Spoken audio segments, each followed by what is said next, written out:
Welcome back to the Whatnauts review show number 232. I always like the palindrome ones. Those are my favorites. My name is Kyle Springer, and I am joined by Melissa Wilkinson. Melissa, how are you? I'm doing well. 232 was the room number of my favorite high school teacher. So this feels auspicious. You have a personal connection. I just like that it's a palindrome. I have no connection to it besides that. So there you go. If you guys did not know, each week here on the review show, we have a different story to talk about. Could be a comic, could be a movie, could be a manga, an anime, audio drama, who knows? We read it, we watch it, we do what we have to do. We come back here and talk about it. This week, we are going to be talking about a comic book. We're going to be talking about the first two volumes of Die. I have the physical copy of Volume 1 right here in my hands here. I'm showing it off to the camera. Yeah. So yeah, we'll get to all of that in just a sec. Melissa, how was your weekend though? It's fine. I did a lot of laundry and I did a lot of Christmas party planning. Just very practical adult things. Yes. Yeah, it's starting to be that time of year for sure.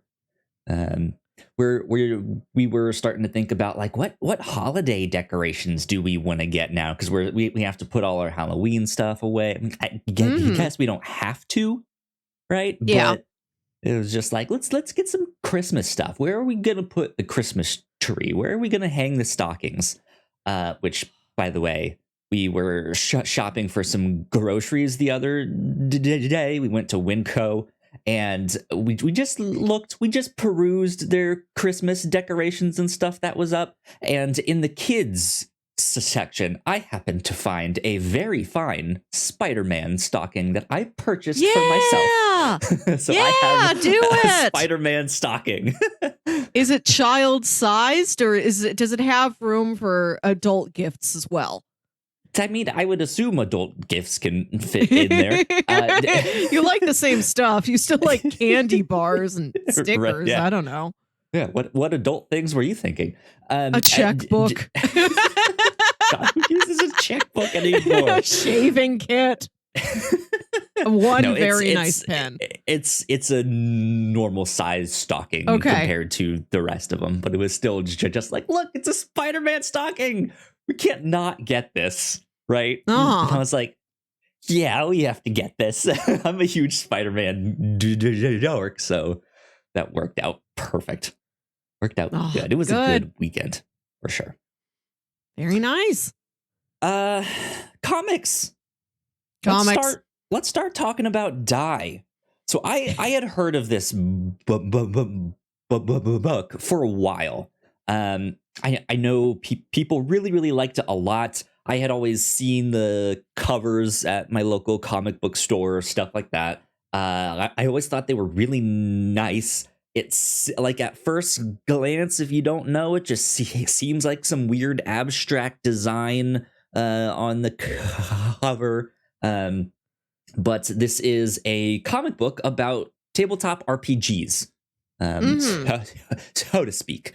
And so then once you know that, it's just like, oh, that's like the cutout to make like a D20 die or what have you. And so I was like, that's really cool. I like that. I like this design of this book. So I've been interested in wanting to check out this book here, but never really got around to it. And then recently I picked up Volume 1 because the comic book store didn't really have what I had ordered yet. So I was like, well, I'll just buy something else while I'm here. So I picked up. I love that that's your approach.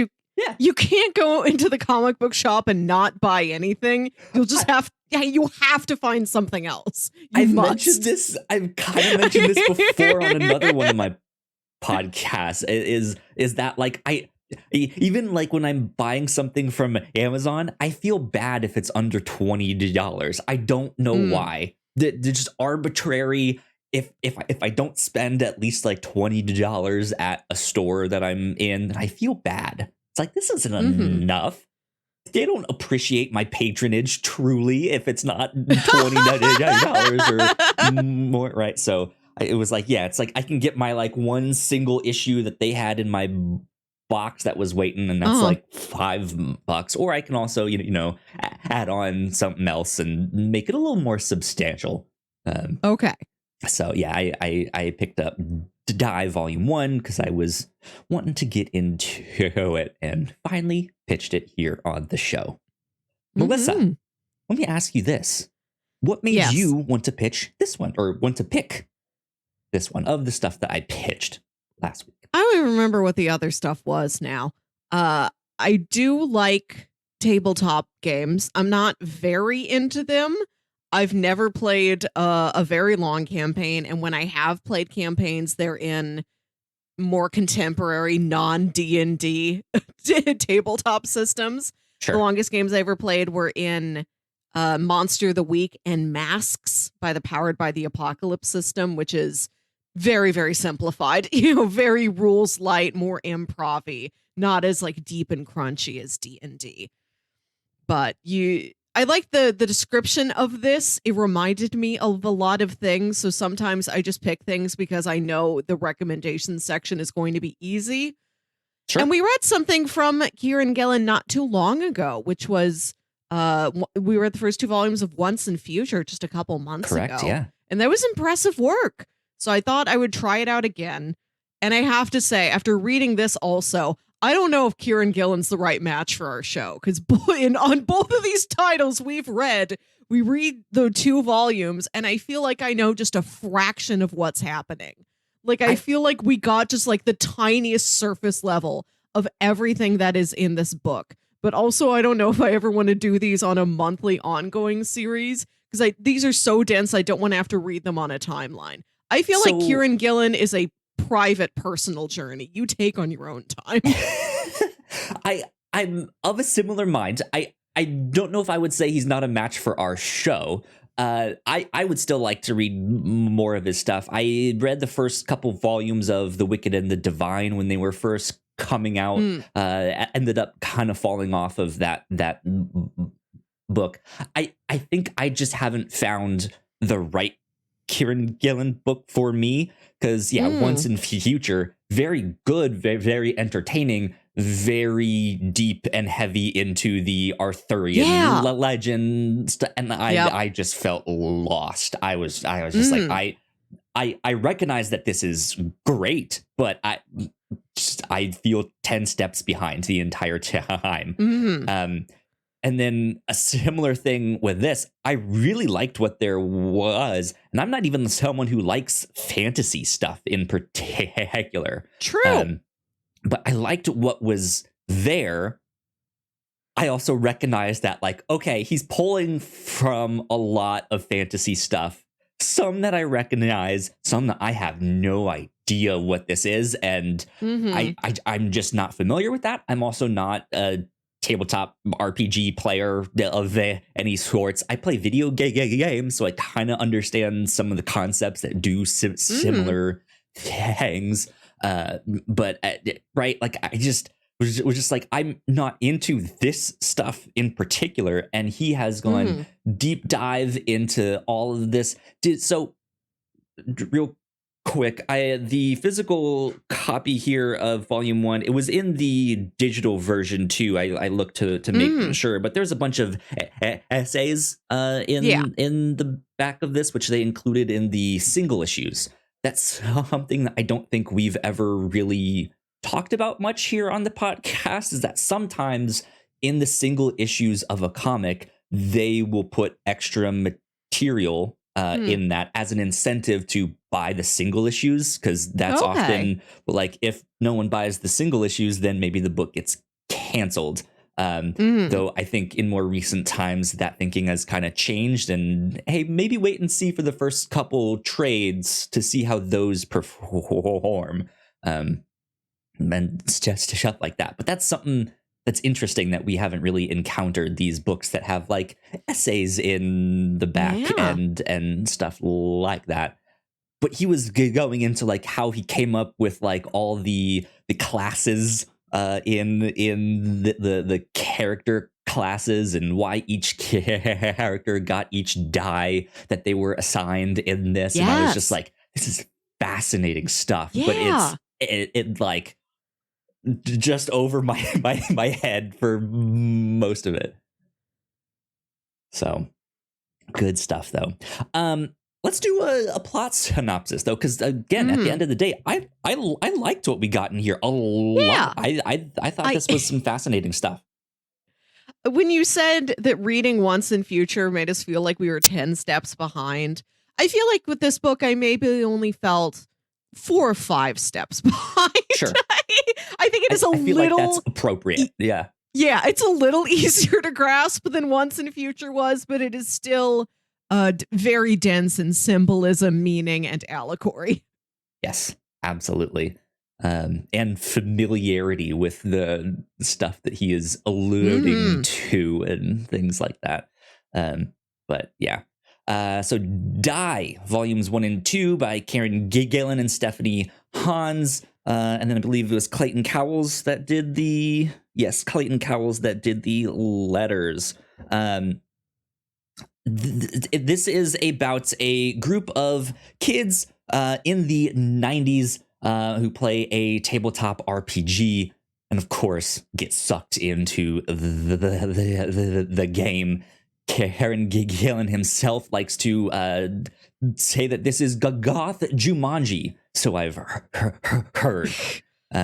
But yeah, they eventually make their way out of the game. They've obviously been there for some time. There's been some repercussions. One of them is missing an arm, stuff like that. And for a couple decades, they don't really talk about the experience. Also, partly because one of them didn't make it out. And they're not talking about why or what happened or stuff like that. They just don't talk about it.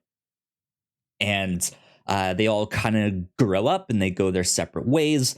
And then certain things start happening that, hey, maybe we need to go back into this game. It seems like maybe this kid that we thought died, maybe he's still alive.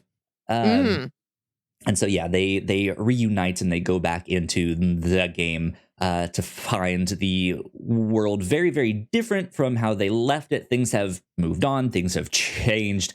And their friend is still alive, and he now seems to kind of be the one in charge of the world, like this godlike figure in the world here, and does not seem to be happy. So they have to figure out how to save him and get back out is what I gathered here. So especially when he was the literal game master when they were playing in like somebody's basement in 1991, and now he's sort of ascended to this weird god level over this fantasy realm, and it doesn't seem like he really wants to get out, or if he does, it's only if his players play by a very specific, ever-changing set of rules. Right. Like they can't just get out that easy.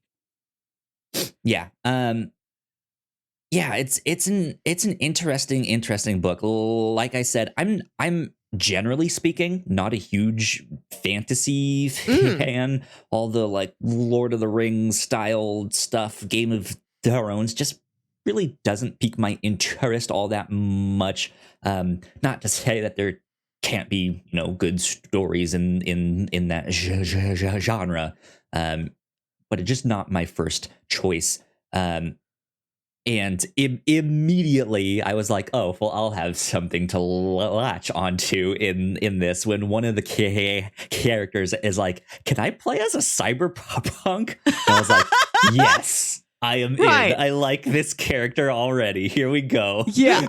I'm like, I don't know if you knew that was in the book already Not when you all. picked it up, but it felt so serendipitous.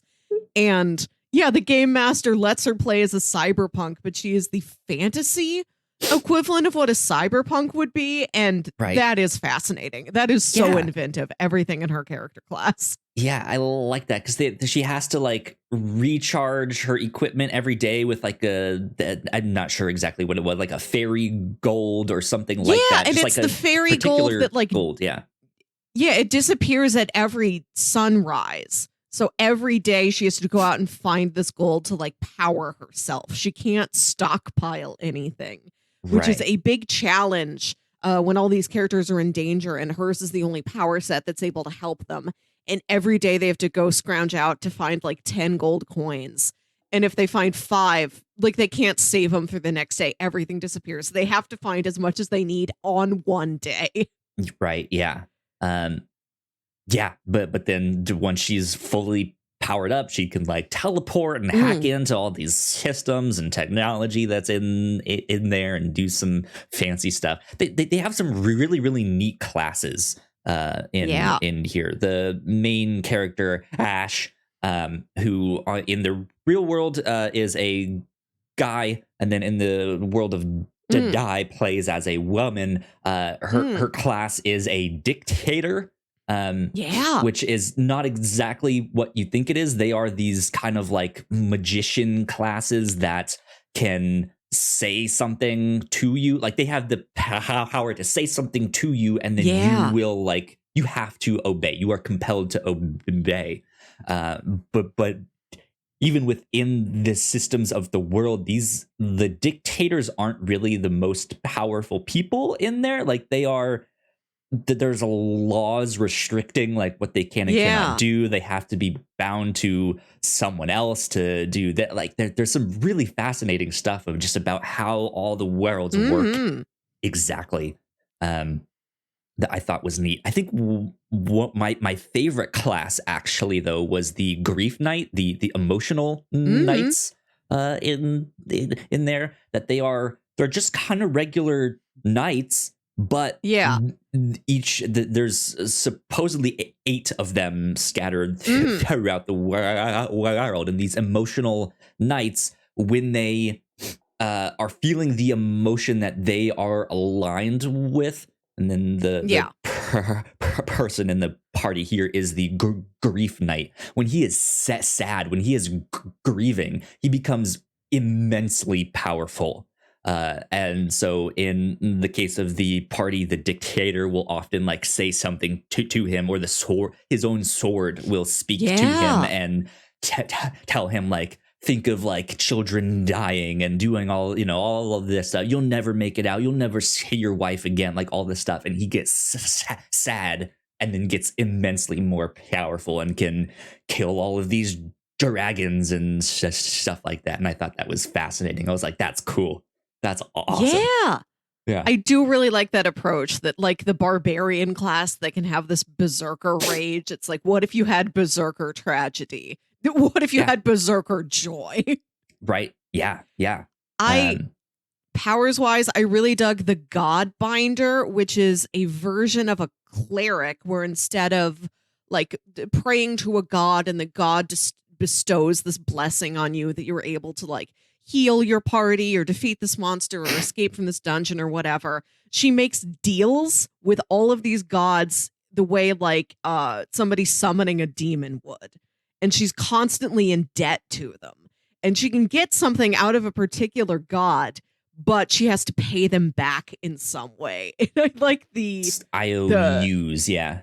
Yeah. I like this very sort of financial, like, we're making not literally money, but like, I'm going to owe you favors.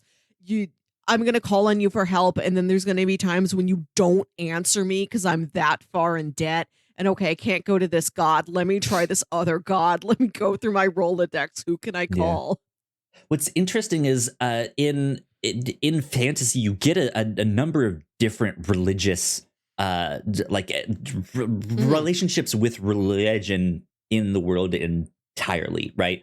I think oftentimes when you think fantasy, you think like Middle Ages and like knights and castles and stuff like that, which might lead you to believe, hey, Christianity is kind of the main religious stuff, or you might have stuff that just absolutely has nothing to do with Christianity because it's some made up fantastical world, right? It's something else, or they just don't mention religion really, like they don't really get into it.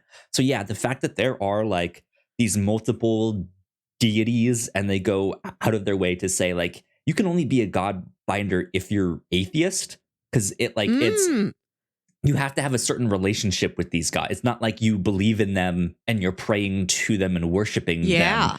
It is a more transactional, like you said, this like business like thing. It is this transactional relationship of like, all right, look, do this thing for me and I'll owe you, right? Which is at the end of the day how a lot of people treat religion too. So that's interesting. But yeah, just fascinating twists on all of these classes. I like it a lot.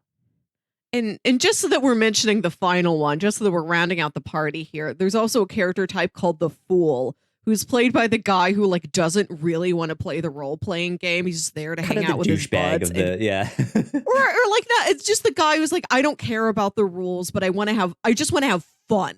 I don't think the game is lame. I just want to come in here and do whatever I want. Like, I don't really care about the rules. I'm here to break stuff. I'm here to make whatever I think is the funniest choice in any situation and not like the actual most strategic choice. And so that character's got this sort of odd chaos magic around them where if they do like the stupidest thing possible, like that will help them win. Yeah. Exactly. So I would say go check this book out. I think there's a lot of stuff in there, especially if you are a fantasy fan. It is pulling from the obvious stuff like Lord of the Rings, from Chronicles of Narnia, and then one that is pulled from a lot that I'm not super familiar with. What's her name? What's the author's name? Charlotte Bronte. Yes. I'm not familiar with her at all. Me either. So there's allusions to works of theirs in there. But then also, if you like tabletop RPGs, check this book out. There also is an actual tabletop RPG version that Kieron Gillen has made. So if you want to play that information is in the books here. I think it's also on his website or something like that. It's available. You guys can look it up and check it out. Also, the series in its entirety is pretty short. It's only 4 volumes, if I'm not mistaken. I didn't know that. Half of it. Yeah. Okay. So we read these on Comixology Unlimited. I believe all 4 volumes are on there. And then I was looking at their Wikipedia page today, on November 22nd, today, in 2 days of recording this, they are publishing a collected edition hardback of all 20 issues of this series here. So that's pretty cool. That feels like a literal spell book. Yeah. Sure. That's going to be an incredibly intimidating book that tingles with some sort of energy if you find it at your local bookstore. Right. Exactly.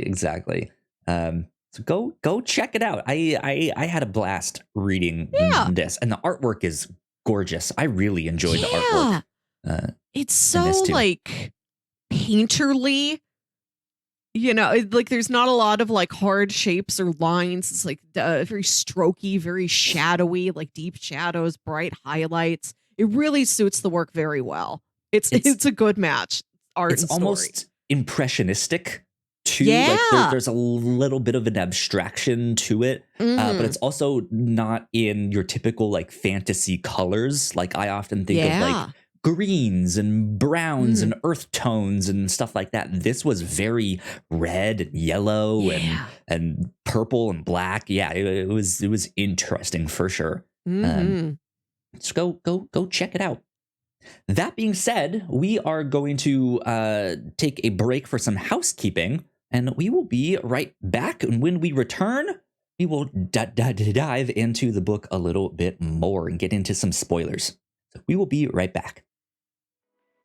We put a lot of hard work into the shows that we make, and yes, we make multiple different shows here at the Whatnauts, and we'd love it if you check them all out.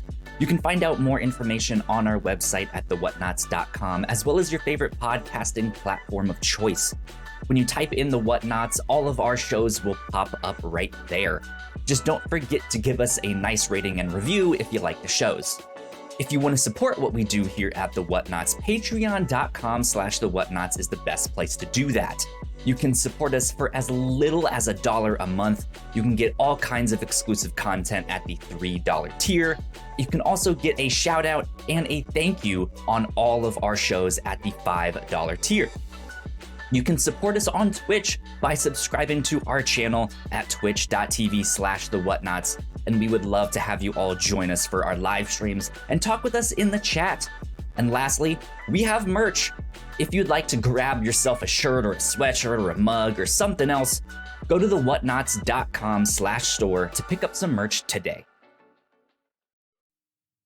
And we are back. Big shout out to all of our Patreon supporters. Thank you all so much for supporting us. It means a ton. Thank you. Thank you. We love you. If you are a Patreon supporter at our $3 tier, don't forget that you have access to our Patreon exclusive podcast, The Pilots Club. And this month here in November, we covered Mystery Incorporated, a fan-made live-action adaptation of Scooby-Doo that is out there. We watched the pilot on YouTube. I believe there's like a total of 12 episodes out there in the ether. I think if you support them on their Indiegogo, I think you can get access to all of their episodes and stuff like that, or whatever crowdfunding platform they're using there. But we watched the first one, the pilot. We talk about that on the Pilots Club, which was a lot of fun. And then oh yes. I wanted to remind people that a couple years ago, we did a series of Patreon bonus episodes that were various like quizzes and games. I think we did a trivia game. We took a bunch of personality quizzes, like which Sailor Moon character are you? Yeah. And one of these episodes was we made D&D character sheets. We never did anything with them. I don't remember what ours were anymore, but I know we did it. So go back there in our Patreon archives and you can find that. We made some dungeons, and I remember mine had some like deep, like chain smokers, like New York accent voice. I don't know why I went that hard on like, here's the accent that my character has, and it speaks like this. I think mine was like an elven bard who was supposed to be like the heir to this like very aristocratic family, and instead he's like, no, Dad, I want to play music. I want to be a bard. You just don't understand. So yeah, fun times. We had a blast with that. Cool things that we've been up to here at the Whatnauts. Of course, here on the review show, coming up next week, we have our final installment of Kaiju Max, a comic book written and drawn by Xander Cannon. We have been rereading Kaiju Max for the past couple months here, and we are going to be finishing out our coverage on Kaiju Max. So be on the lookout for that. On the Captain's Log, we've been having a lot of fun over there, catching up on some pop culture news, all sorts of stuff like that. And then, of course, we have our Rotten Tomatoes movie prediction coming up at the start of December. So be on the lookout for that. And then for the Reactor Core, we're hoping... I'm hoping this works as well as I think it will. We will have our reactions to the finale of Star Wars Andor out Wednesday night. Okay. So this goes public on the Wednesday right before Thanksgiving here in the United States. And then Wednesday night when Andor releases, I'm hoping to have that out. Speaking of Thanksgiving, we will not be recording the Captain's Log this week, which also normally records on Wednesdays. My parents will be in town. I'm super busy. The reaction to Andor is only like a half-hour thing, so I was like, I think I can squeeze that in if it's late at night. And do the finale, stuff like that. Yeah, and it's the finale, and I don't really want to be late on that there. But And then for the review show, we are still planning on recording. I don't think that's going to be on our typical Sunday morning. We might have to rejigger some things, move things around. So there's a chance that next week our episode on Kaiju Max might be a little bit later than normal. So keep some of that stuff in mind. One last thing for the Reactor Core. Right after recording this, Melissa, you and I are going to be recording our reactions to the first half of 1899, new show on Netflix by the creators of Dark, one of my favorite shows. So I am excited to dive into all of that stuff. I've seen the first 4, which is the first half. It's some interesting mysteries, interesting things to talk about for sure. So I'm excited. Be on the lookout for all of that stuff. That's all of our housekeeping for now. Lots of stuff to enjoy. Cool. That being said, let's get on to some spoilers for Die. Bam, there we go. Die, volumes 1 and 2. So I say we start out with a little bit more of the art. Let's talk about a little more of the like art and character design. You flipped open to one of those interstitial pages, which I find really charming. In between the issues, there's just a little black and white, like quick casual line drawing of the kids in 1999, like as their normal, like human as themselves, not in the RPG, not playing a character. It's just them like listening to CDs or on a skateboard or playing with their dog or something. Their mom pinching their cheek as they're about to go to school, right? Yeah, it's the only glimpses we get into this happy, normal childhood, because the beginning of the book, I think, is told in flashback. It's Ash telling you about this game they were playing. So everything is done with this dramatic irony, with this narration of somebody who's lived through all this horror, through all this tragedy. So these drawings, these non-narrative drawings of the kids in between the issues are the only times you see them happy. It's like something really precious, this precious little treasure that's scattered throughout this dungeon. I like it a lot. It's a great little interstitial, just like stop and breathe, because like we said, each of the issues are very dense. Like this is it's a comic which we'll get into a little bit later on, but it just kind of drops you in and is immediately off to the races. But I love the character designs here, especially Ash. Her design is great. It's almost haunting, to be honest, because she is this like white-haired, red-eyed, almost witch. And just immediately, like, you're like on one hand, it's this picture of like, oh well, that you just look like a badass witch. Of course, like a kid from the 90s would want something like that. And then, since we're in spoiler territory here, by the end of this second volume, she kind of pronounces herself the evil queen, and is like, I'm taking over. Like, let me run this. And it fits. And it's like, I should have known this from the start, that she would be the evil queen and stuff like that. Because she just like it. She has that look.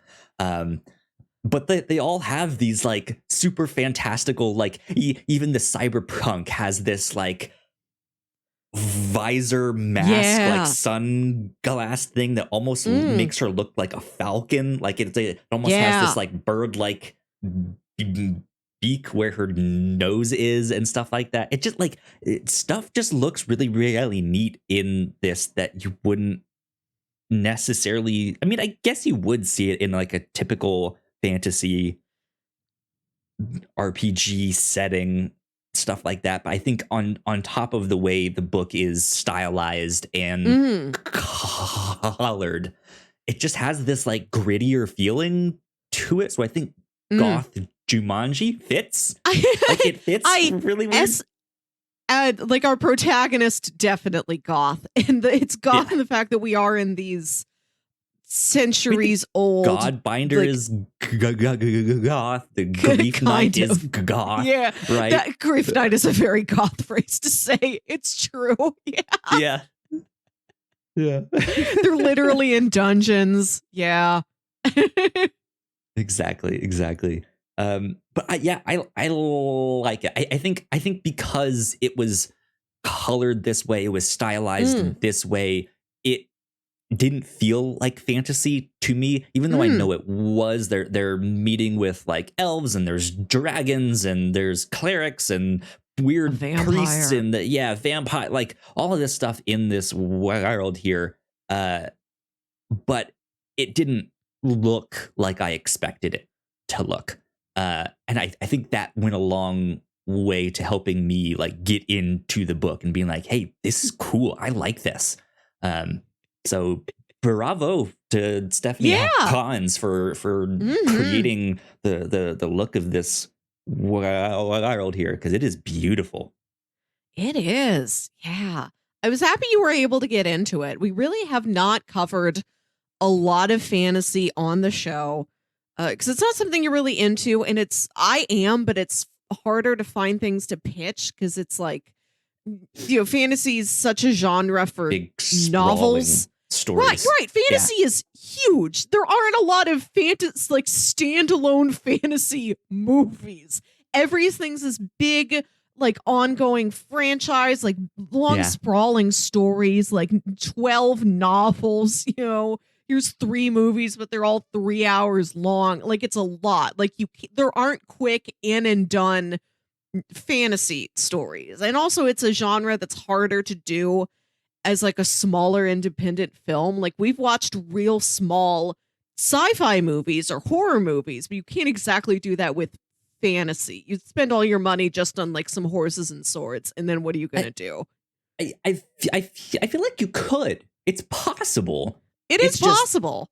Right. I feel like because there have been these big fantasy epics out there that people then tend to want to do these big, long, sprawling stories instead of just like a smaller, like, here's an indie fantasy. I mean, I'm sure that stuff is out there, but like you said, I feel like it's just harder to find. Yeah. Maybe we'll have to see what we can find. I think the only fantasy we've ever covered has been in comic or in anime form. Like, we've watched things like The Devil is a Part-Timer. As a slime. Fairy Tale. The Godbinder in this story really reminded me of how the magic worked in Fairy Tale, where the main girl was a wizard, but she didn't do any of her own spells. All she could do was contact this network of different demons and spirits and jinn and everything. And she's like, hey, can I fit you in 3:00 on Wednesday to make a fire for me? Yeah. That's an interesting connection there. And then of course that time I got reincarnated reincarnated as a slime is not tabletop RPG, but into an MMO RPG, right? So very similar trappings of a, like, okay, you get sucked into this story. Here's all these monsters. Here are these towns that you need to go explore and stuff like that. I think every time we've talked about fantasy, it's been a deconstruction of fantasy. I don't know if we've tackled any really sincere fantasy stories that aren't like, it's a fantasy character stuck in the real world, or it's a real world character stuck in the fantasy world, where you're kind of commenting on what the genre and its tropes is. It's a Heroic Legend of Arslan. That was kind of a more sincere fantasy, one's much but it more felt more sincere. Yeah. But it felt more like a historical, like war, like court drama thing. We've not entirely got it. Is the point? Is we don't spend a lot of time in fantasy, and we haven't spent a lot of time in like very classic, sincere high fantasy stories. Yeah, that's interesting too, because Heroic Legend of Arslan, of what we read of that and what I've seen of the anime, I love it. I think that book, that anime, is fantastic. It's also I think created by the same woman who did Full Metal Alchemist. If not, it's at least the same character designer. But it is, it is more a like military tactical, like cat and mouse kind of game in that sense. It also has the villain with the like fancy mask, like I like from Gundam and stuff like that. So it is the like military space opera, but in a fantasy setting, right? It's a land opera. It's a land opera. But yeah, getting back to Dai though, and the artwork here, I am almost disappointed that the book is so short, because I feel like there's so much to explore in this, that I want to see what all these other towns look like. Like, hey, there's vampires that live in this world here. What does the like? Is there like a vampire city? Is that like, what does their area of the map look like? And I feel like besides Glass Town, we really haven't gotten to explore much of the world yet. And having now read half of the book, it seems like we may not explore much of the world. So that is in one sense a little disappointing to me, but it's a backhanded compliment in a sense, because it's like, it's so good, I want more. Like, right? Yeah, there isn't a lot of traditional questing in this story so far. Like, they got mired in Glasstown for a while, and they're just like hiding among the rubble. Like we mentioned earlier, trying to get enough fair gold to power up the cyberpunk character. The Neo is her class name. Very appropriate that we started this year with a Neo and we're ending with a Neo. So they're just like in rubble, and then they're at the next place, and then we didn't see a lot of the travel time in between one big area and the next big area. We don't know if they pass through like little towns or little taverns or any of the other things that you kind of picture when you think about something like Lord of the Rings, where the whole thing is a journey and you know every little roadmap stop along the journey. Or if you are playing D&D and it is just a series of taverns and you walk into a town, it's time for the town festival. What characters will you meet here? Yeah. Now that you mention that, I think that was one of the issues I had with the book, and why I felt a little lost. I did not feel as lost as I was in Once and Future. I could keep up with this, but I still felt like there were bits missing, of just like, man, I wish I could spend a little more time with the characters and see what their personal lives, or what did they grow up to be like, what are they thinking about now that they're in this, that. And we get some of that. Like the first 3.5 issues, I was kind of like, I don't really know what's happening here. It's moving too fast. I don't know all this stuff. And then it starts to slow down a little bit. And that's when it started to really hook me. Yeah. And it was the like end of the first volume into the second, I was like, okay, I'm in to this a lot. But it took a little bit for me to get into it, because I felt like we were missing some of those moments. But then we do get to see the Grief Knight go off by himself, right? And meet the other Joy Knights and talk about like, oh, hey, you could have been this other one here, because I forget which one it was that he almost picked. It was like he could have been a Rage Knight, and instead he went to being a Grief Knight. Yeah. Yeah. And then like the argument of like, well, hey, like grief and rage kind of go hand in hands. Like that's kind of like that stuff was interesting to me to really flesh out the world and how it works and who these characters are, and to give them like just little bits of things that I feel like I can relate to, even if I don't have like a personal connection to. But this idea of like, oh, he could have picked this other thing, but he didn't. And like just something as small as that, I feel like I can latch on to that bit of storytelling rather than just immediately being sucked into the game and like their friend immediately showing up and then being like, I'm in charge now, and then they're like, oh well, we now need to go to Angria and we need to go to Glass Town and do this and this and that. I'm just like, I have no idea what any of this stuff is. I feel like you guys have been playing this game for a while and I have not, right? Exactly. And I think that's, now that you mention that, it like I, as dumb as this sounds, I feel like I forgot it was a tabletop RPG. Yeah. Because like you mentioned that how in that like it's not necessarily as much of a journey as we get to see in the Lord of the Rings, where they are just walking and they are walking and they are traveling, right? Whereas in RPG, they might speed that up a little bit and be like, okay, you're now at the next tavern, or like you've traveled through the wood. They just mention that, right? There might be some adventures in there for sure.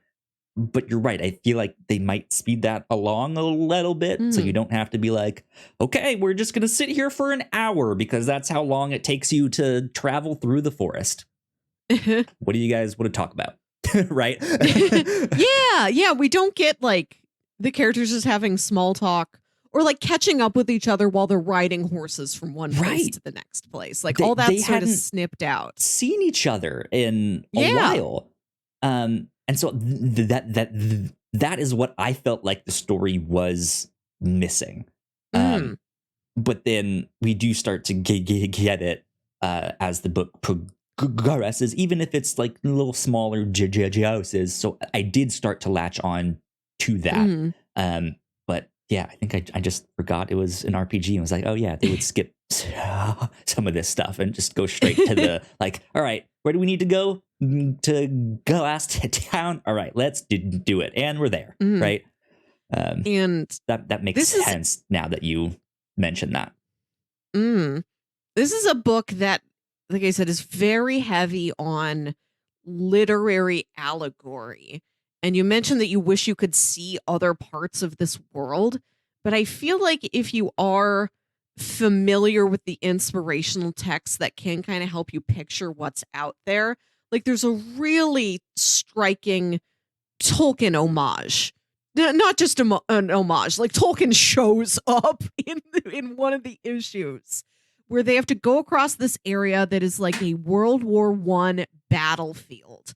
And Ash encounters these soldiers who you realize are the hobbits. And it's this really interesting twist on how J.R.R. Tolkien wrote a lot of Lord of the Rings, sort of pulling from his experiences as a soldier in World War I and the hardship and the strife and the camaraderie and the bond that he had with his fellow soldiers. And so now you're seeing the hobbits literally being in a World War I trench and like fighting to save each other. And at one point, like J.R.R. Tolkien himself walks out because that's something that the game master Saul kind of put in there as one of his inspiration points. He could have made anything. So Tolkien's kind of there as like, he's not, it's just this sort of weird literary spirit. It's this like ghost kind of who walks out and talks to Ash. And the hobbits talk about how they leave Little England, I think might be the name for where they're from, and they go to war. And it's a continual process. Every generation, like my father went to the war. My grandfather went to the war. I had to go to the war. Now, please send this letter back home to my wife, and I need to tell her, do not let the kids go to the war. Like, this has to end at some point. And we never get to Little England. I think we see it in a couple panels as these Hobbit soldiers are remembering home. But if you know Lord of the Rings well, you can kind of picture what's over there. You can picture the Shire. You can picture Hobbiton. But then it's also like, what twist would the story have put on it? This story is so many things that are recognizable, that are familiar, but shifted over. Like it's a lot of basic D&D character archetypes changed. Like, what if you were a sorcerer or a wizard or a I know there's different magical classes, and I forget the specifications between each one.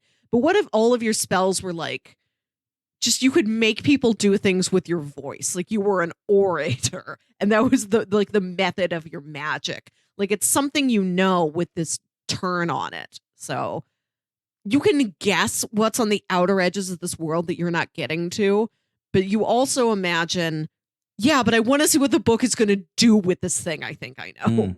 Yeah. That scene to me was particularly interesting because like it's when you're making your own fantasy world, obviously you are pulling in inspirations from other places, whether it's things you've seen and experienced or stuff you've heard about, or you're dreaming up something completely new. It is interesting that it like this like World War I trench warfare section of the map just exists in this fantasy world here, because that in a weird way does not read as fantasy to me. Yeah. Right. It's something I know that has happened in real life. And also knowing that was connected to Tolkien, right? That like it's just that scene was interesting to me because I like the idea of like mixing in these real world elements of into your fantasy map, but I also that also kind of took me out of it because it wasn't fantasy to me. And so I was confused when that scene came up of like, is this a dream? Is this some kind of like metaphorical thing? Like I still hadn't like latched on to what was happening in the book yet. And it eventually dawned on me that like, oh yes, this is some kind of Tolkien metaphor, or something is happening here. Is that Tolkien? No. Is that the Hobbit? Is that Bilbo? Is that Frodo? What is happening here? Yeah. And it's just this weird thing of like, I don't know what's going on. And then this like bird swoops in and they all fly out, and it's just like, what is going on here? I don't know. Man, I am happy that even though you don't know Lord of the Rings well, you did accurately name 2 hobbits. So I'm very proud of you. I've read the Hobbit, and I've read all of the Lord of the Rings. I did that all in elementary school. And you got through all of it, and you're like, not for me. There wasn't any big robots in there. No Gundams. 0 out of 10. I do like that this story pulls from a lot of recognizable classic fantasy things and the things that inspired those things. So you get the Lord of the Rings allegory and the World War I trench warfare. Yes. Because then I also recognize the allusions to like C.S. Lewis and Chronicles of Narnia and all that stuff, and all of the references to Turkish delight and stuff like that. Like I recognize that because I've read all of those books too. 0 out of 10. No Gundams. But when they got in, it was after they destroyed Glass that's how I rate all my fantasy books, right? I'm just imagining that your favorite book is something called The Voltron, the Witch, and the Wardrobe. Make it happen, right? I'd read that. But when it was after they destroyed Glass Town, and then they all admit that like, hey, we were the ones that did this. It's all part of our plan, all that stuff. And then they get arrested and captured and they're put in that jail. That is when like all of this stuff. And again, I don't remember her name. You mentioned it. Charlotte Bronte. No idea who she is. Never heard her name before. Obviously hasn't come up with any of my Gundam stuff. So yeah, right. Haven't. I'm just kidding. But no, I'm not familiar with her work. So all of that stuff coming in, that stuff read better to me because I wasn't familiar to it.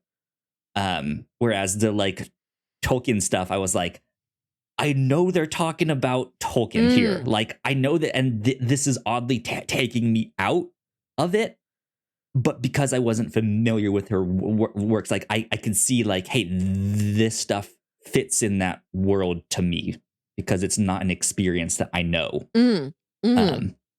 Are you familiar with that work?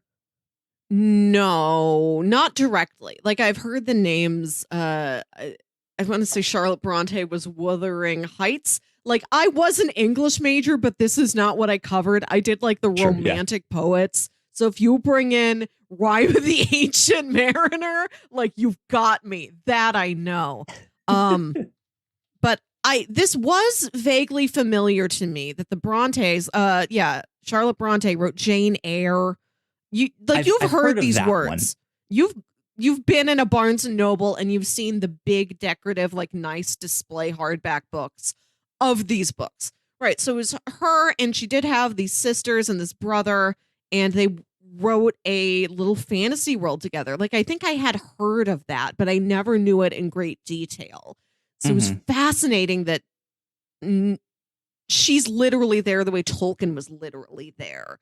Yes. And how the story pulls from source material and the source material from the source material is parallel to one of the mysteries at the core of this thing, which is back in 1991, Saul is like, I made a tabletop game. I made it for Ash's birthday. We're all going to play it together. And they get sucked into this world that has all of this history to it. And they're like, how did Saul make this? He's 16 years old. And then it seems like maybe he thinks he made it, but it was here before him. It was here all along. Who made it? And then you think, like, did Tolkien make it? Did Charlotte Bronte make it? And she talks about how her and her siblings died because they got so fascinated with this world. Like, it like sucked the life out of them. Like, they kept writing short stories. They thought about Angria too much and it killed them. But part of the origin as to why they made this fantasy world is that, like, there was like a family of 6 kids, and the 2 oldest kids died, and like the dad bought the set of like toy soldiers to sort of cheer up the 4 younger kids who were still alive. And they have the soldiers, they make up names of the lands they're from, and that's how this starts.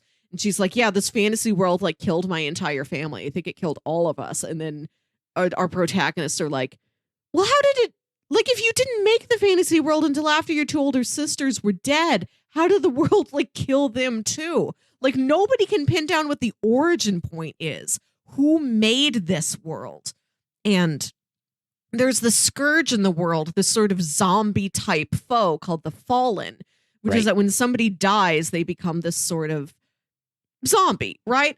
But then they kill Saul, and then Saul is a zombie, and he's like, from his game master point of view, he's like, oh, didn't you know? If you die here, if you come from our world and you die here, then you become a fallen. And they're like, wait, but there were so many fallen when we got here, and we thought we were the first people in this world. Like, every time they think they've found an origin point, something disproves it. And like, they're just trying to go back and go back and go back. Like, where did this start from? Who built this? How did all these people get here? Why does nobody know this is here? If this world already exists, how did Saul think he made it? Yeah. I'm wondering if it was like one of the parents somehow made it or something and played it when they were kids.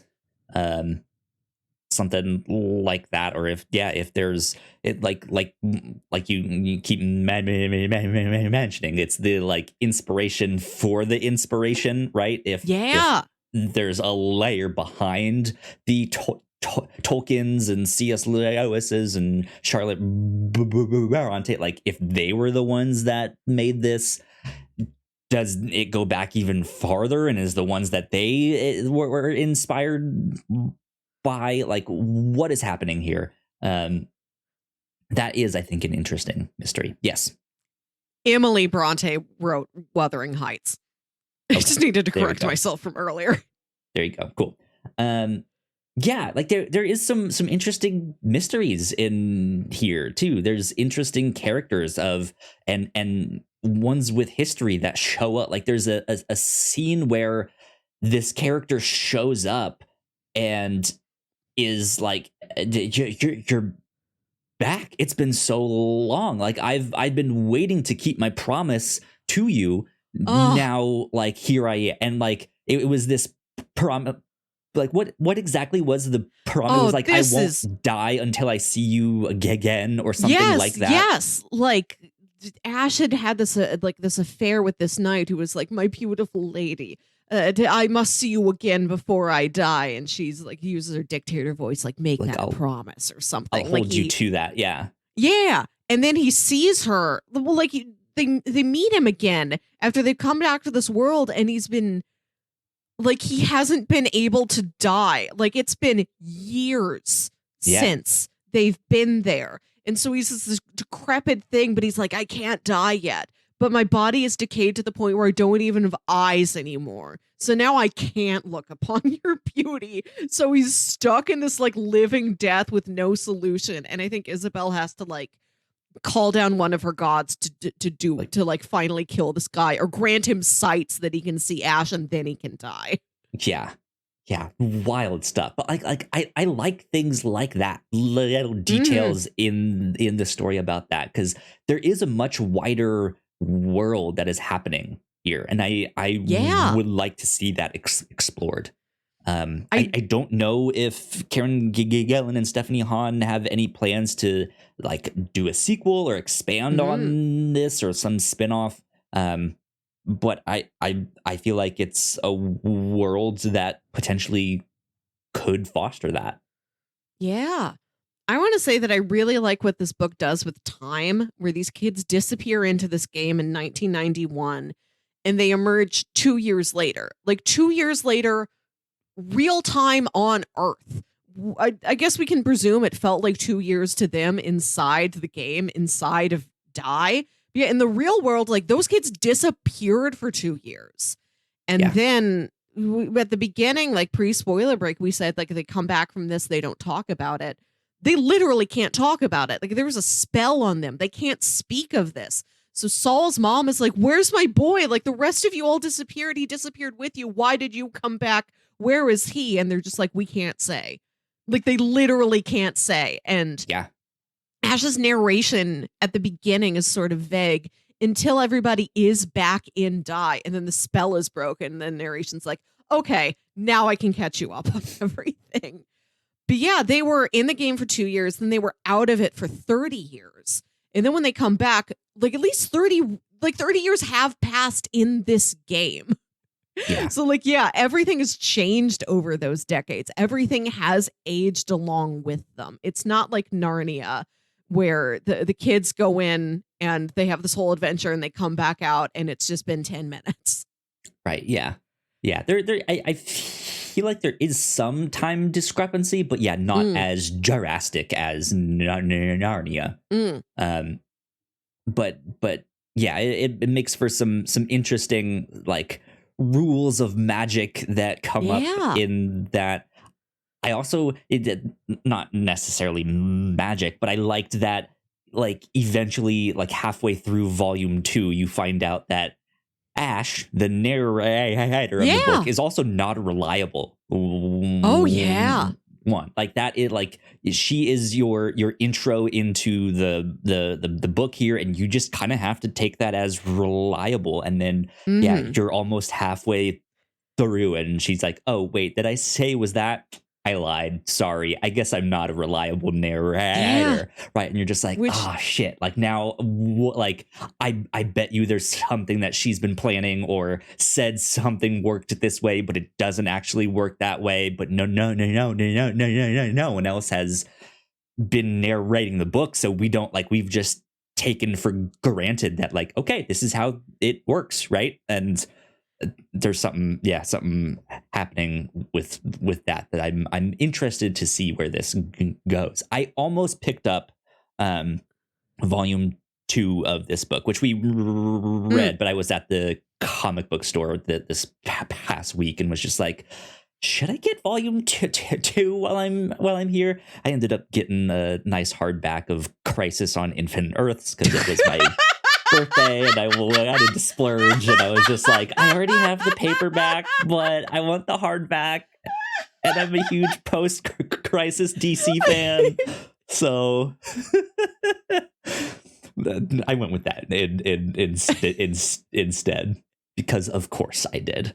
Of course you did. I'm happy that we've found room in this fantasy discussion for you to talk about all the things you like more than fantasy. Gundams and Crisis on Infinite Earths and K-dramas, apple juice, all your favorite stuff. Exactly. But yeah, I do like the unreliable narrator twist, especially with that was cool. Her as the narrator, as the dictator, as somebody who can work magic with words. It's such an appropriate twist with her in a way that it wouldn't necessarily be with other characters. And you do hear from the other characters separate from her, but they're not narrating. Right. Angela, with her cyberpunk fairy magic, as soon as she gets back to the world, the one thing she wants to do with her magic is she regenerates this sort of cyber version of her dog, which was how she got into this in the first place. The family dog had just died and she was so heartbroken that Ash is like, okay, come along, you can play with me and my friends. It'll help you take your mind off of this. And that's how she gets sucked into the game. And as soon as that's what she was using her magic for. I can manifest anything. I want to manifest my dog. And so after she regenerates the dog after returning to die, there is a section where she's just telling the dog about what she's been through in her life. She's not narrating. It's just a one-sided conversation that we are seeing her have with somebody who's not responding. Ash is the only one who really gets to narrate. Yeah. Other characters, they talk to people, they monologue to others, they write in a journal, things like that. But nobody is talking to us. Only Ash. Only Ash is, yeah. Which makes me think, especially since this book it revolves around a game that you play. I'm wondering if we as readers are considered characters in the book here, and that's why Ash is talking to us. I don't know, but that is a feeling that I have. Somewhere in there, I feel like I am somehow involved. I can see that, yeah. I don't know how, but yeah. And then I also have to talk about the scene where they send all of the dictators to fight Ash, and that verbal sparring match, even though it's over so fast, right, was brilliant. I loved that scene. Because there is one of them that steps up and tries to do the spell, which is literally making Ash's blood boil inside her and start leaking out, because the spell is your blood reviles your veins, which is just that is disgusting. But then makes it even more hardcore goth, right? When she's leaking blood from her eyes and stuff like that. But then as a counter, she says something like "love me to death" or something like that. Yeah. So, it is something is just I wouldn't have thought of that, but that absolutely works in that situation. Yes. Where it's just like this completely just turns that. Yeah. Because she describes that first person who steps up as like, this is an amateur. Like, just they like so brave for standing up, but they don't got what it takes, you know? And then she hits him with that one spell, and it's just like, damn, that worked. I'm just like, that's awesome. So I enjoyed that scene a lot. Good stuff. We're now halfway done with the book, and it's the rest of it all is all on Comixology. I might even just go check the rest of this book out on there. I might do that also. We'll see. We'll see if I remember to come back to it after we finish Kaiju Max, because I feel like the history of the show is littered with me reading a comic, really liking it, and just never like turning my tablet on again to go get the next issue from the Comixology library. Absolutely. You can do it. Once you're in comics, you're in comics. Like, an object in motion stays in motion. Yeah. Exactly. Like, I read stuff for the show, and then it's like, oh, my homework's done. And then I put my tablet away. Good stuff. Do you have any other things that you wanted to talk about here in Die? It's a very rich book. Like, the characters are very multidimensional. Like, they've all got a lot going on. There's a lot of interpersonal drama between them. A lot of history is there. Yeah. There's we could talk for another hour and a half, so let's just call it here. I enjoyed Die. I enjoyed it as somebody with some history in fantasy, some history in tabletop games, but some history in literature, but not even that much. Like, right. You don't have to. This felt way more accessible than Once and Future did. Yeah. Check it out. I think this is if you want to know about Kieron Gillen, I don't know anything about Wicked and the Divine. We've read these two stories, but I did find this one a better entry point than I think Once and Future is. For sure. Cool. Yeah, I enjoyed this book a lot. Go check it out. Lots of interesting art to look at. Very, very deep dives into all of the references and stuff that it is pulling from. Good essays in the back about how all the characters were created and the world was built and stuff like that. I'm sure there's. I only read the first couple of them. I did not read them all, but I'm sure there's some answers to things that we were talking about here on the show in that writing. But yeah, good book. Yeah, good book. I enjoyed it. Let's see. I don't know if we had an update on our bingo cards. No time for breakfast. Reaction of the animal to judge trustworthiness. Paper bag groceries. Expository art. Nope. No. Nothing really happening here. So not much of a bingo update for this week. But Melissa, what would you recommend to people who liked this? What else might they want to check out? When you first pitched this to me, it reminded me a lot of It, Stephen King's It, which I have not read or watched an entire adaptation of, either the Tim Curry miniseries or the Bill Skarsgård pair of movies. I don't remember the directors of any of these. You delineate them by who played Pennywise. That's how you do it. That works. But I've listened to a Stephen King podcast called The King Cast. I listened to episodes on that show about it. Dead Meat, the horror recap YouTube channel. I've watched their videos about it. So I know this story secondhand. I'm interested in it, but it seems like just a lot to deal with. So I haven't interacted with it firsthand yet. But that is a story about these kids who sort of form a team and face a threat. And they think they've defeated it. They think they've escaped it. And then 30 years later, they have to go back and face it again. Die is kind of like, what if Pennywise was a game? What if he wasn't a clown? What if you played Pennywise? Pennywise was a boss you had to beat. And 30 years later, you're like, oh, the boss wasn't dead. We have to go back into the game again. Interesting. And of course, Stranger Things. Stranger Things, a story about kids who are really into D&D, who have these classes that continue to have meaning. Like throughout the narrative. Like there's stuff in season 4 that is a callback to the games they were playing at the beginning of season 1.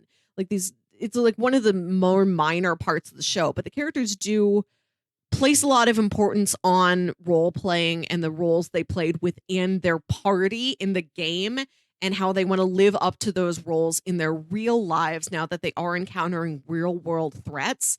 And when they encounter a threat, the only way they know how to describe it is in D&D terms. Like every foe and every fantasy foe in Stranger Things, the kids name after something from the monster manual. Right. Yeah. Yeah. Good stuff. Let's see here. I am looking up. Let's see. Slime. That time I got reincarnated by a slime is one that I would recommend. Up slime. We mentioned that here on the show. We've covered the first 5 volumes of that. That was episode 208 of the review show here. I would definitely recommend that. That was also one that, like, again, for someone who's not super into fantasy, that one was neat. It was better than I expected. And it's a very fun story, like literally, like it's fairly lighthearted. Like it's a character. It is a human man who, like a 38-year-old man who gets sucked into a fantasy world. He is reincarnated as a slime. And he keeps picking up friends more than he picks up foes. Every time he has an antagonist, they end up coming to terms really and respecting seeing him on each other's levels. Yeah. So he keeps growing this network of like friends and teammates and allies. And it's a very positive reading experience. Like it's a feel good read. That time I was reincarnated as a slime. Yeah. We also mentioned the heroic legend of Arslan, which we read the first 3 volumes of here on the show back on episode 103. You guys can also go check out that one. Other stuff I would recommend if you're interested in more like anime, manga stuff, dot hack sign, all of the like dot hack stuff, as well as sword art online is stories about these characters or these people being sucked into a game, and stuff like that. Let's see, what else? Is there any other kind of fantasy stuff that I would put in there? I would throw out the one where all the books are real. What's that comic we read? The Unwritten. Yes, the Unwritten. Let me see where that one is. I should have had that one here. The Unwritten. We read volumes 1 and 2 back on episode 155 of this podcast. That one was also, I really want to go back to that book too, because it's not necessarily a fantasy story, but it is a story about stories becoming real. And the ways in which like belief can kind of make them a real thing there, which is an interesting concept. I know I've been pinning it on Kieron Gillen this episode, but The Unwritten, I think, is the number one thing we've read where I feel like the 2 volumes we read just barely scratched the surface. Like I enjoyed that book. We've recommended it and come back to it several times on the show. But I have such a hard time describing it to people because I don't feel like I really read enough to really know what the story is about. Yes. It like is we barely got into all the themes and plot series. mystery. Yeah. Yeah. Yeah.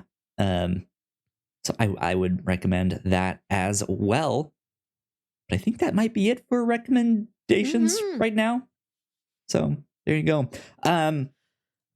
Next week here on the show, of course, like I mentioned, we will be concluding our coverage on Kaiju Max, which means we are reading volumes 5 and 6 of that book. It's available on Comixology Unlimited, but in a confusing way. Even more so than what happened previously. So you can get volume 5, like the collected edition of volume 5. That is on Comixology Unlimited. You can put that in your little library. Last time I checked, volume 6 was not on there. Like the collected edition of volume 6 was not on there. However, you can get the single issues that are included in volume 6. So those are on there to read and check out. Have you put that stuff in our library yet? I have not, but I can do that today. Thank you, because I got to get started, and I do not want to go wading through and digging all this stuff up myself. Thank you. I will do that once we get done recording and stuff like that. Okay. But yeah, that is what we will do for next week. Melissa, do you have pitches ready for the week after that?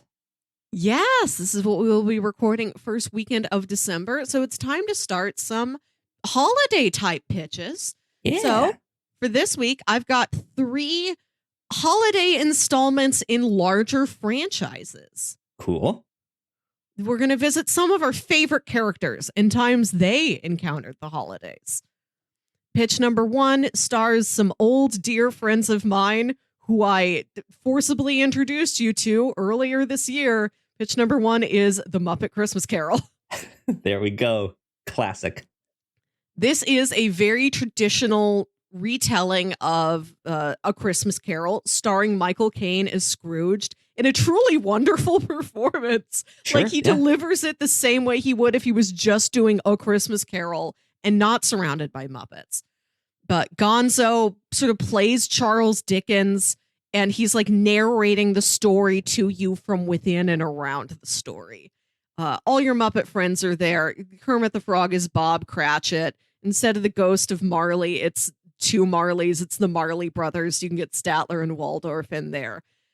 Awesome. A really nice telling of A Christmas Carol.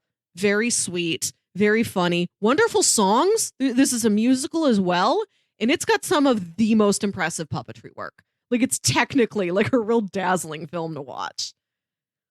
Good stuff. Pitch number 1, Christmas Carol with Muppets. Pitch number 2, I thought it would be a good time. This year, we saw The Batman. It featured a penguin and a Catwoman. And of course, there's been another Batman movie to feature Penguin and Catwoman set during Christmas. Pitch number 2 is Batman Returns. Nice. Okay. I also think it's funny that we're not also watching the previous Batman. We're doing only Returns, only the Christmas one. We already know he's been here. Right. He's back. Batman returns every year, Melissa. Right. He comes down your chimney and he leaves you like nice things. He leaves you your own Batarang. Don't throw it at your dad. Don't hit him in the eye. The Batarangs are for outside. A criminal that's all wrapped up with a note here that you can.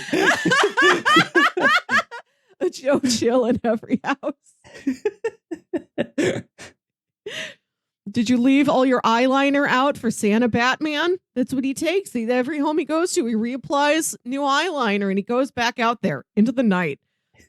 What's more to say about this one? It's Batman Returns. You know it. Tim Burton's early 90s classic. Yep. We could go from goth story to goth story if you want, Kyle. There you go. And pitch number 3. You would not call this an important piece of art, but it's an important piece of culture, and it's an important piece of legend. Pitch number 3 is the Star Wars Holiday Special.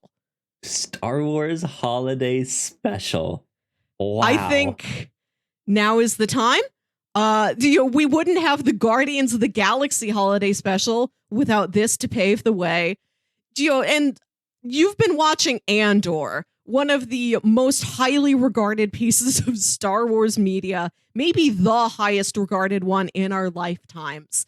I know it's new. It's not even done yet, Absolutely. but I've heard nothing but exemplary things about Andor.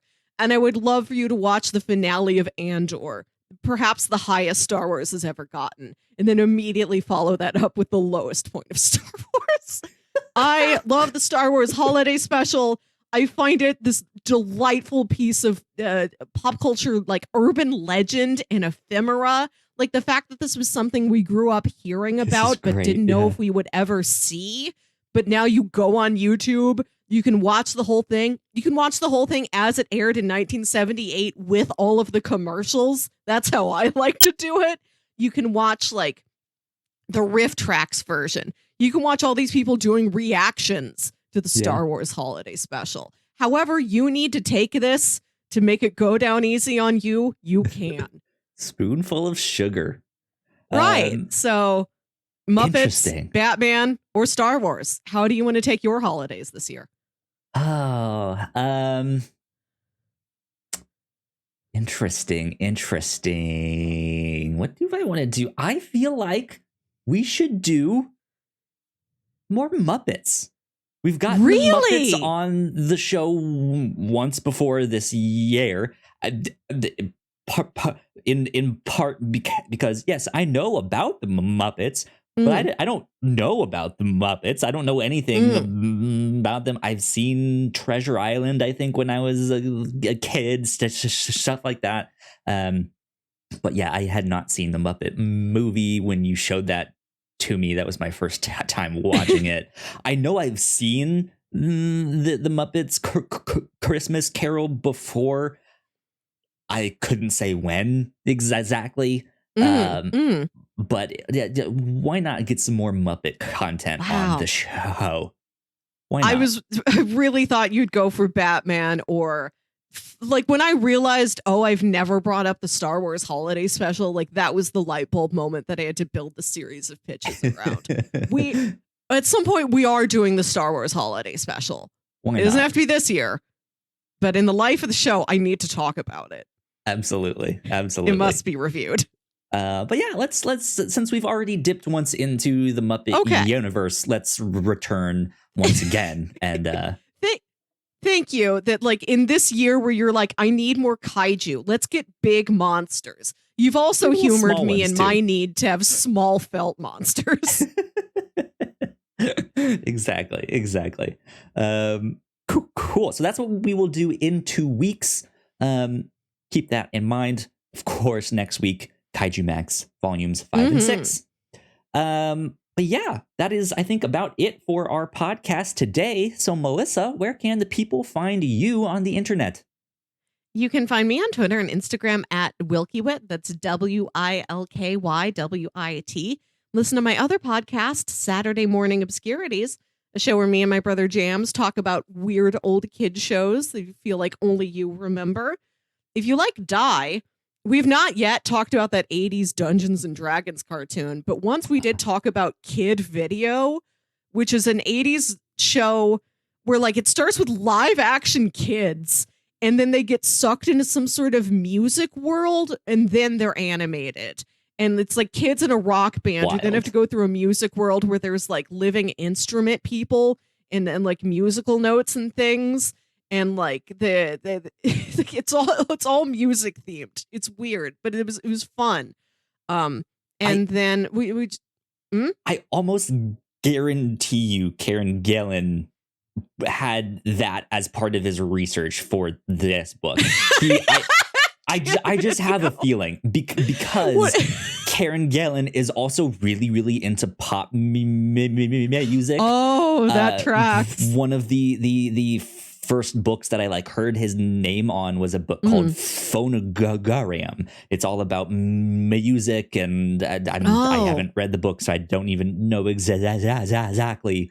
But then The Wicked and the Divine is about like gods being reincarnated, but in like a modern day sense. So there is this like pop culture stuff into it. So I'm wondering if in this book about which he said he was kind of inspired by that Dungeons and Dragons cartoon in one of in one of the essays. I'm wondering if he hasn't just like watched this show when he was younger, like looked this up or found this as part of his research for this book. Kieron Gillen, where is our dramatic, gritty retelling of Kid Video? Exactly. Exactly.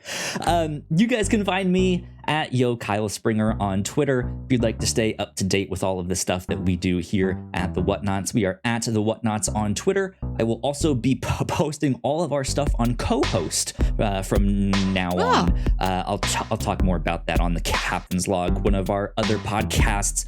But yeah, this is number 232 of the Whatnauts. I was about to say Reactor Core review show. Yeah, that is a different podcast. But yep, we will see you all next time. Bye. Bye.